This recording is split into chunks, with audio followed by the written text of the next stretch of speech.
Do you want to discover culturally competent self care practices? Tune in to find out more. My name is Dr. Erica Steele. I'm a holistic doctor in family practice. All this month, we're talking about minority mental health.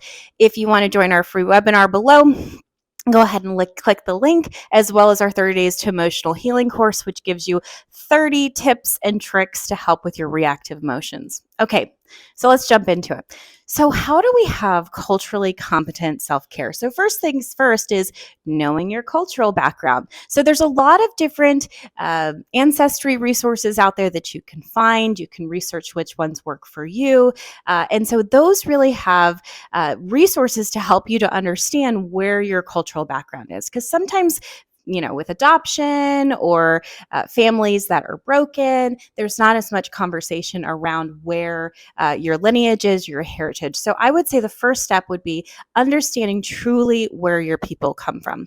Then from there, looking at doing some research about those different practices, different rituals, or different experience that you've had. I know for myself, I'm Native American, and so I've had a lot of practices in that realm that have really helped me to become more grounded and more centered in my spiritual practice as well as my self-care practices. So understanding those backgrounds can really help you to be able to not only strengthen your self-identity, but help you to build self-care cultural competent practices. Another thing is looking for community resources. Are there other people in your community that offer those? I know in America, sometimes it can be difficult because we have so many different mixed ancestries and backgrounds, but perhaps seeing if you can find some communities, either local or online, that are really going to be more culturally sensitive.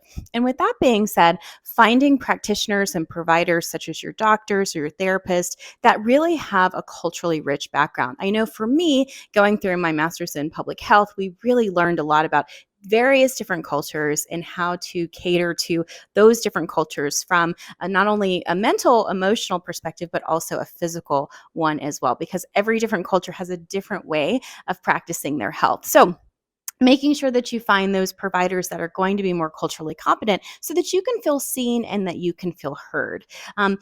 I would say that my patients that really go after more culturally competent self-care practices, they have a deeper feeling of self-awareness, self-esteem, and self-identity and self-concept. And this really helps to build them up and help them to feel more whole, more relaxed, and more soothed.